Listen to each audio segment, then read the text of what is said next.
फरमाता है कि इन्ना अंज़लनाहु फी लैलतिल क़द्र, बेशक हमने इस कुरान को शब क़द्र में नाजिल किया। वमा अदराका मा लैलतुल क़द्र, और आपको क्या मालूम कि शब क़द्र क्या है। लैलतुल क़द्र खैरुम मिन अल्फ़ शहर, शब क़द्र 1000 महीनों से बेहतर है।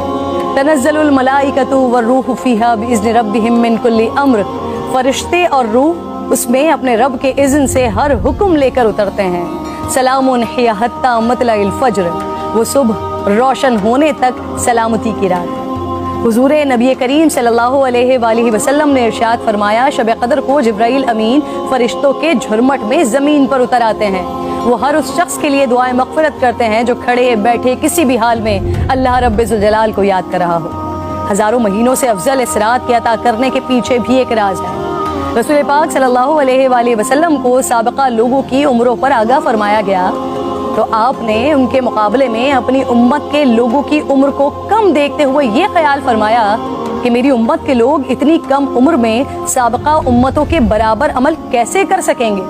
बस आप सल्लल्लाहु अलैहि वसल्लम को लैलतुल क़द्र अता फरमा दी, जो 1000 महीनों से अफजल रात है। लेकिन वो रात कौन सी है, इस अजीम रात को कहाँ तलाश किया जाए, इस पर रिसालत माब सल्लल्लाहु अलैहि वसल्लम ने फरमाया, लैलतुल क़द्र को रमज़ान के आखिरी अशरे की ताक रातों में तलाश करो।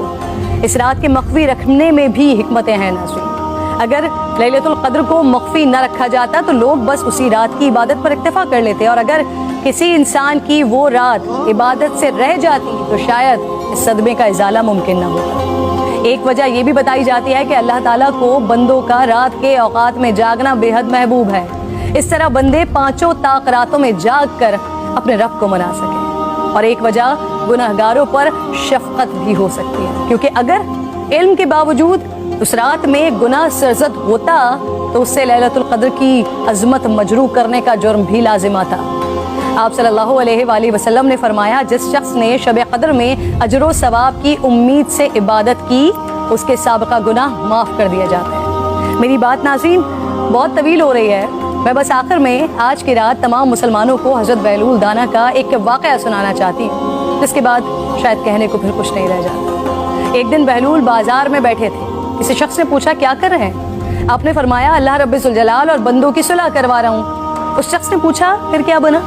आपने फरमाया, अल्लाह तो मान रहा है, बंदे नहीं मान रहे। अल्लाहु अकबर। फिर कुछ अरसे बाद उसी शख्स ने हज़रत बहलूल दाना को कब्रिस्तान में देखा तो पूछा, क्या कर रहे हैं? बहलूल ने फरमाया, अल्लाह और बंदों की सुलह करवा रहा हूँ। उस शख्स ने पूछा, फिर क्या बना? आपने फरमाया कि बंदे तो मान रहे हैं, लेकिन आज अल्लाह नहीं मान रहा। आँख बंद होने